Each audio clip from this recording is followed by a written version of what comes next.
Dito ulit tayo guys. This is Joshua Bustra here. Pero syempre huwag niyong kalimutan mag-subscribe sa aking YouTube channel para maka-update kayo ng mga bago kong video. Click nyo lang yung notification bell. Pero syempre, hindi naman rap battle or anime ang i-review natin guys. Ito yung kay sa kaibigan ko, si Room 6, si Boss 6. Yung content niya about sa aliens and Bible. Ako pala, saglit lang. Medyo na-curious lang ako dito eh. Kumbaga gusto ko lang mapakinggan guys. Medyo interesting eh. Sa akin, interesting talaga. Itong mga word na mga alien na ito. Nakikita ko lang to sa mga movie eh. Hindi lang sa movie, pati sa anime. Saan ko ba napanood yun? Yung napanood ko yung movie ni Rihanna. Alam nyo ba yun? Yung movie ni Rihanna, yung ano ba tawag doon? Yung pinagbidahan niya, yung kalaban nila, yung alien. Basta yun.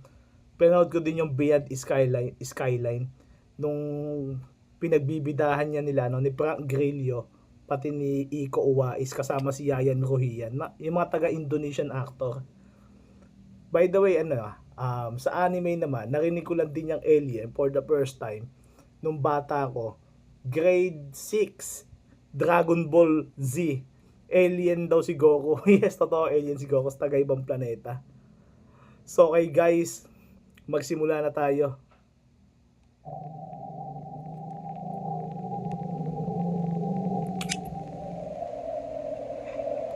Tayo ay nabubuhay sa mundong may liwanag at dilim. Nagtatalo ang liwanag at dilim. Ganda ng intro ni Boss 6. Silim. Talagang sa umpisa pa lang sa intro niya nakakatakot Pero interesado ako sa mga content. Ito si Boss 6. Isa sa mga the best na content creator. Ako nga pala si Six, ang maglalapit palalo sa kasagutan na inyong hinahanap. Okay, game. Sigura na tayo. Simulan na natin ang pakikinig. Is there life out there beyond Earth? Ay! That was Ay, ito Nung nagkaisip ako siguro, ano bang edad yon? 17 years old. Naisip ko, biglang sumagi sa isipan ko na kung may nabubuhay ba talagang ibang nilalang maliban sa atin outside ng planeta natin guys. Doon talaga napaisip din ako.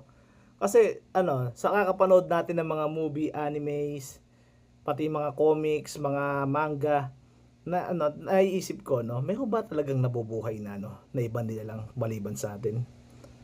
Kasi ako tuwan-tuwa ako doon kung totoo 'yun.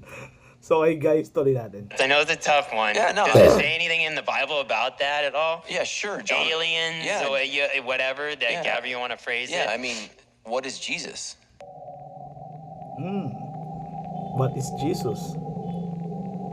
He's extraterrestrial. He's not from here. I mean, it always blows my mind that Christians don't connect that.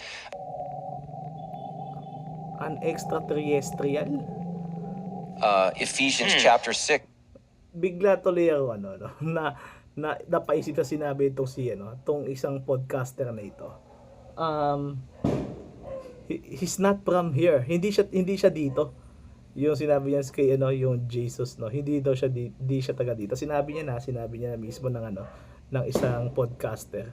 Extraterrestrial. Medyo natuwa ako doon Medyo may naglaro lang din sa isipan ko, guys. Tuloy natin. We do not wrestle against flesh and blood, but the principalities and powers of the spirit and the air. Ephesians chapter 6. What the heck is that? I mean, hindi ko pa nababasa yung sa Ephesians 6 na yun Pero pero interesting na gusto kong malaman kung ano nga talaga yun. Tuloy natin.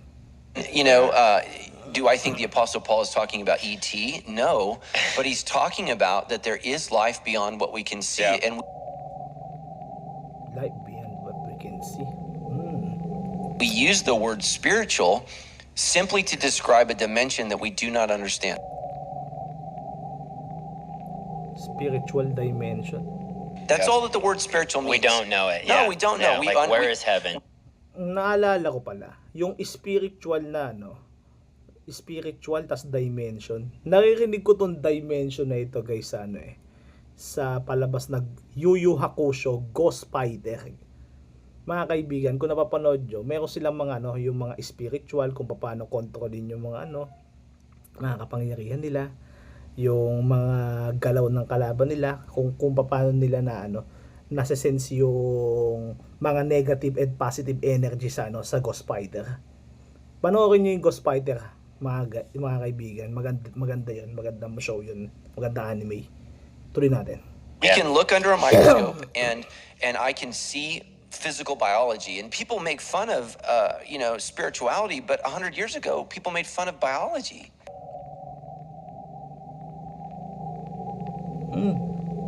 You know, I mean, there was this doctor who said, "Hey guys, wash your hands because I think there's invisible things on your hands that kill people when you do surgery." They thought he was crazy. Yeah. Well, it turns out we can see it, and so there's a part of us that we don't understand, that we can't see, that is described as spiritual.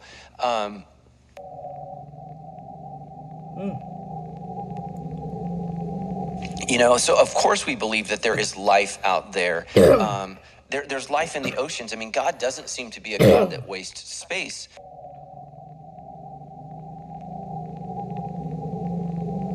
God, You know, God doesn't waste space. Di muna ako magsasalita tungkol dyan. Medyo complicated. Pero gusto ko din malaman yon na kung may space ba talaga. Tuloy natin. you know, if aliens are real and they visit us, I'm going to need you to tithe a little more because our missions budget just has to go way up. You know, because Jesus is not just the savior of the earth; he's the savior of the cosmos. Savior of the cosmos. God is Really? making all things right. So when you read the Bible, it says when Jesus Christ comes again, he will restore things. Listen to these words: in heaven and on earth. Huh. So it doesn't just say on earth. Everything is broken. All of creation is Why in broken. heaven? Because there was a rebellion in heaven. Yeah.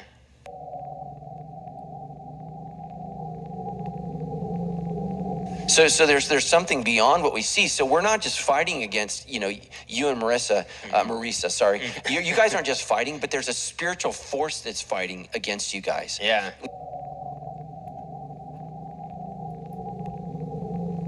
We're not just wrestling, you know, about your desires or her desires, right? There's something that we're battling that we can't see, that is extraterrestrial. And so I would say everybody who struggles with this, I would read C.S. Lewis's Space Trilogy.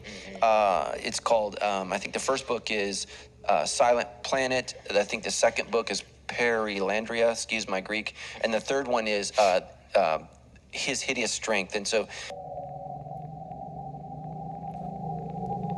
gusto kong mabasa yung mga libro to. Gusto ko din, may parang sa isip ko may kumakalikot sa isipan ko na mayroon din ako gusto malaman sa dito sa mundo natin. Kasi marami talagang mga mga history at artifacts na nagpapatunay na may iba't ibang klaseng nila lang. So tuloy natin, guys. it takes the gospel and makes it galactic. And you know, I think that Gospel and galaxy. part of our problem is for all of Christianity is we've tried to put man at the center of creation, and we have to remember God is at the center of creation. And so the church has always gotten whacked out, you know, because we believe that the earth was the center. Oh, you know, now it's the sun, and then now it's the you know, we're in this galaxy. Who is the center And of our I mean, who knows, dude? It may turn out that where we live, our galaxy, you know, the sun, the stars, you know, the moon, everything that we can see is some droplet in an ocean of creation. Yeah. I mean, God is so much bigger than anything we could ever imagine, and He's so far beyond what we see here. Instant Buti na lang may music na isang Supportan natin to. spaghetti tinaas. Spaghetti binaba. Birthday solve. Anytime, every day. UFC tamisangang. See here. So far beyond. So I would say if you read the Gospel of John, chapter 1, verse 1, it says, in the beginning was the Word, and the Word was with God, and the Word was God, and the Word became flesh and dwelt among us. What is he saying? That which was outside of the earth, that has existed for all time, that has existed with God, that is extraterrestrial life, that is God, became flesh and dwelt among us. And so it's a visitation, man. That's what it is. And Gusto kong basahin yung ano yan kay John, kay Apostol John sa ano sa sinulat niyang propesiya. May mayroong isang nag-content nito eh. Sino ba yung nag-content nun? Hindi siya Tagalog creator, hindi siya Pinoy hindi siya Pinoy creator, kundi siya, English creator siya, taga-Amerika. Yung pinaliwanag niya tungkol sa dun sa verse ni John. Nalimutan ko lang talaga, pero hanapin uli natin mamaya. Hanapin ko lang mamaya. Sa susunod ko content ko 'yan. Tuloy natin. And he didn't come as ET with three fingers. He came as a Palestinian Jew, as a rabbi. And so I just think as Christians, we have very, very small minds. We have to remember that the Apostle Paul is limited. Apostol Paul, isa rin to sa mga sa mga tanyag na apostol sa Bible. Isa sa mga kilalang apostol. Apostol nga siya, Apostol Paul. Tama. Meron siyang may 13 books siya. Sa New Testament 'yun. Tuloy natin. To the language of his day when he's trying to explain eternal things. He doesn't have the word automobile. He doesn't have the word motorcycle. He doesn't have those words to describe things. When John sees things coming down with fire shooting out of them, well, I think he would have said jet engines. Yeah. He doesn't. We don't know what it is. Ito sa akin naman kasi nung panahon na 'yon, panahon ng mga propeta, hindi naman talaga nag-e-exist yung mga hindi pa naman nag-e-exist ang technology. Hindi pa naman talaga. Kaya ang ginamit na salita ng ng mga propeta yung patago. Tama, patago. Hindi sila wala silang binanggit na jet ito, nuclear bomb ito, computer ito. Kumbaga may sign. Hindi lang sign, meron siya yung sa mga sulat ng mga propeta. Kaya kaya siya metaphor. Symbolism, pa ba? Yung kumbaga dinedescribe ng word nila yung mga bagay na nag-e-exist ngayon sa panahon natin. Yes, totoo 'yun. Ano ba yung isa 'yon? Bukod sa symbolism, dinedescribe, pa ba? Ginuguhit nila sa pamamagitan ng salita nga. Halimbawa, ganito. I-metaphor natin yung yung larong basketball halimbawa. Kapag yung kamay namin ay pinoprotektahan namin yung yung malaking yung hawak-hawak naming ginto, halimbawa ginto. Tapos yon, itatakbo namin yung ginto na yon. Halimbawa lang to ng metaphor. Pagkatapos nito, merong mga taong nagtatangkang agawin yung ginto na yon. Kaya ang dapat kong gawin, yung ginto na yon ay dapat ay itago ko sa taguan para hindi nila makuha. Parang ganun yung yung metaphor. Symbolism, describe, ginuguhit sa salita. Ano ba? Bukod sa ginuguhit sa salita, yung word na sinusulat nila, yung mga salitang sinusulat nila. Yung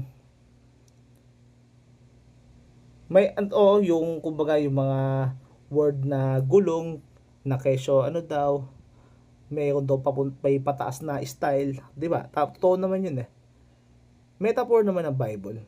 Nasa Bible na nga lahat Nasa sulat na nga lahat ng propeta na sila na mismo nakakasagot Tuloy natin. But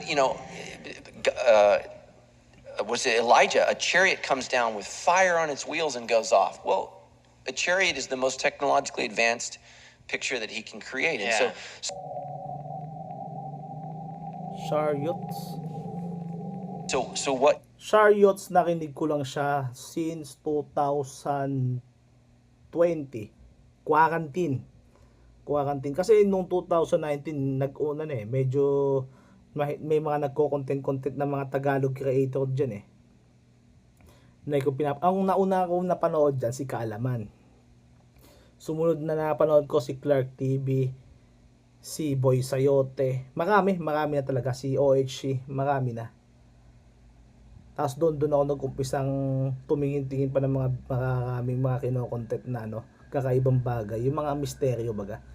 Misteryo sa mundo natin. is that? And so I just would say that, that there's trippy stuff in the Bible that we don't understand. The Nephilim,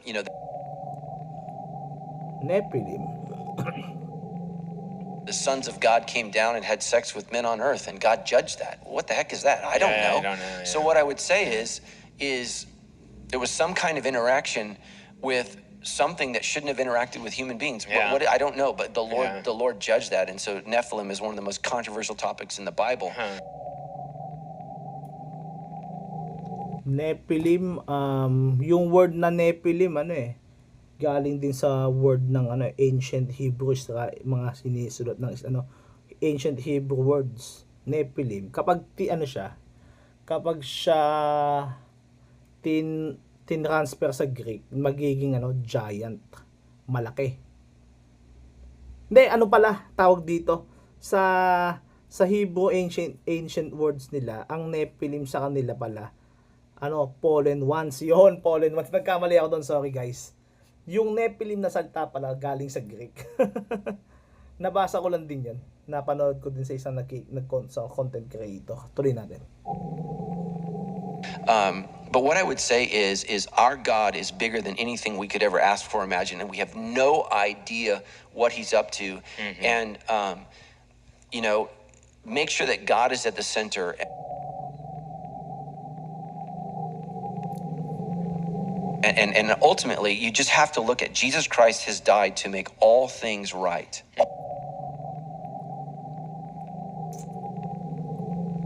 All things. He's not just the savior of the world. He's the cosmic king of the universe.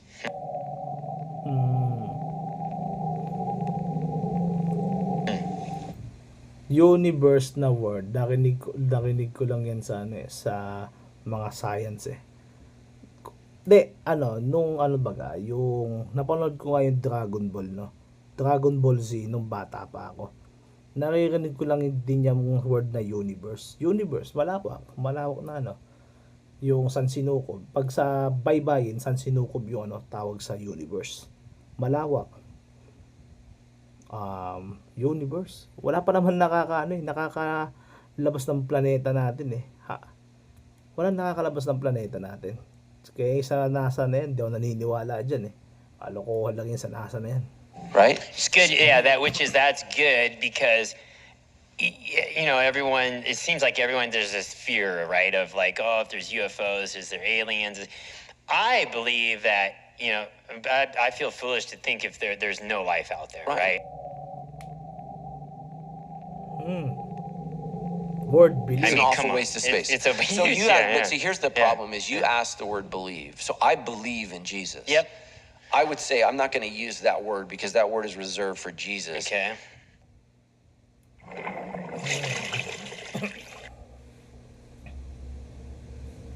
Jesus. Okay. Believe in Jesus and text. I wouldn't be surprised if there's life on Wouldn't Earth. be surprised, yeah, And either way, it doesn't change Yeah. who God is because whoever the alien is, Yeah. God made them. Yeah.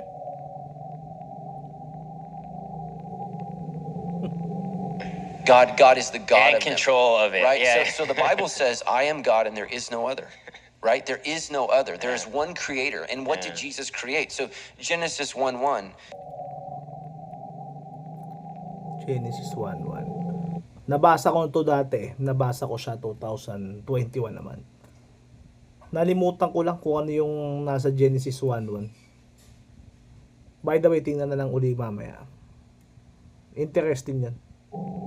In the beginning, God created the heavens and the earth. Yeah. You know, he's created all of it, and so he's the Lord of all, not just of what I can Yeah. see, but what I can't see. And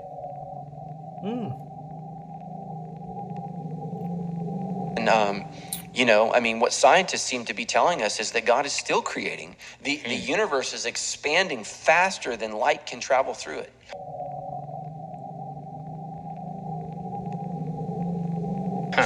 Crazy. Yeah, right? Yeah. So when you and I went to school, they Yun ulit, gaya ulit sa pelikula sa anime. Ang universe nga malawak. Malawak talaga yung universe. Napakadaming napakadaming pwedeng isiksik na planeta. Universe, di pa tayo nakakalis sa bansa na sa mundo natin eh. Universe agad. Tuloy natin. that the fastest thing is the speed of light. Well, now we know that's wrong.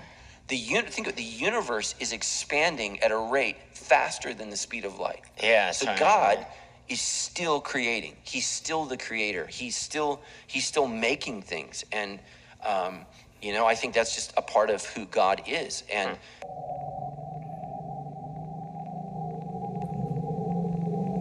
it's why in the first chapter of the Bible, what do we see God doing? Making things, Making things, creating things. Yeah.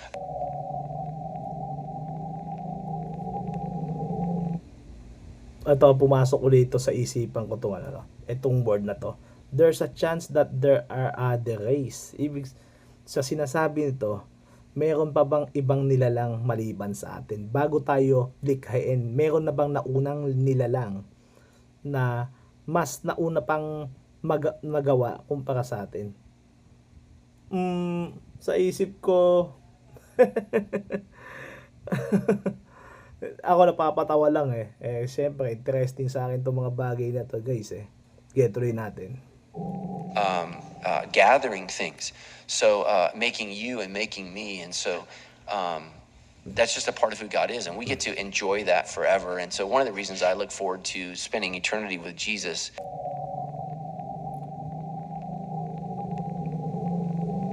is I think every day, assuming there are days, whatever eternity's like, every moment that we spend with God, our minds are blown for eternity.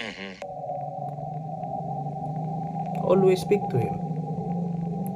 You know, like think about when you're doing those tricks, you know, and you guys are one-upping each other, and you're just like, whoa. That's what I think heaven is going to be like, because every day God's like, you thought yesterday was cool? Check this out. You know what I'm saying? And I think He's Wow. That's a great example. you know, Jesus said, behold, I go to prepare a place for you. For 2,000 years, God has been creating and designing and building a place for us, you know. So I'm assuming there's some crazy section of heaven where Brian Deegan will be, you know. Take a heaven in earth. Are you willing to do that?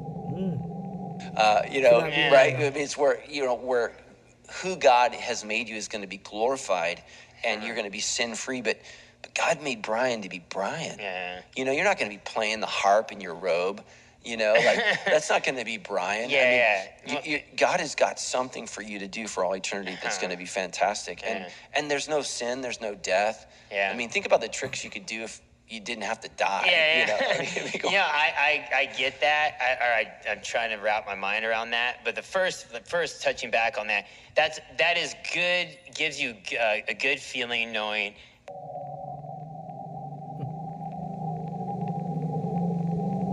Which I just learned right now, that, you know, God is the ruler over everything, and it's still getting created. And if there is other things out there, which I like that, like, how do I believe? You're right. I wouldn't be surprised, right? Yeah, I So- think as Christians, yeah. we have to really draw a very specific line of what we mean by believe. Believe, because believe in really is, I'm trusting that the fact that His God is real. I'm not trusting that aliens are real. Yeah.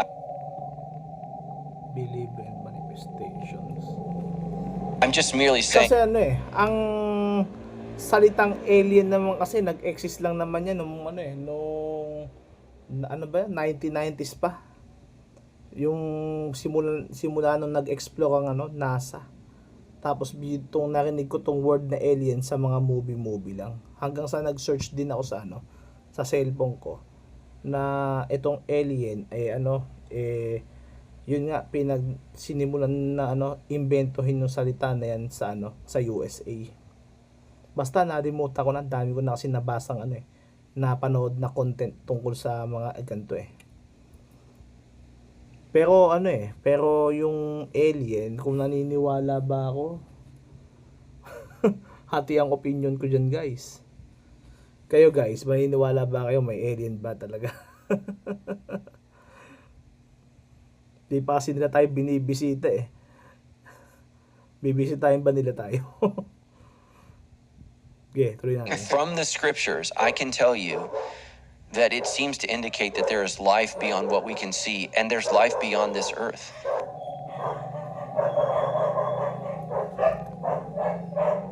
Ayun nga, gaya ng sinabi ko sa inyo, talagang curious ako kung mayroon pa bang ibang buhay paliban sa atin. Sa labas ng planeta natin.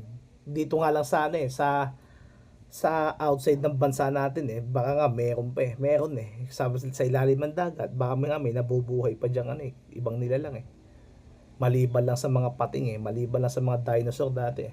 Tuloy natin. Yeah. So I just think it would define it as spiritual life, but it's still life. Yes, and ascending, Yeah. descending. Yeah. Like where is so? Yeah, how do you? It's hard to wrap your mind around it, but it's good to know that God is the creator and controls. Yes. He's the controller, right? Yeah. And so yeah, and then That was easy, man. yeah. So there you go. Yeah. Tuwan-tuwa ako sa mga ganitong usapin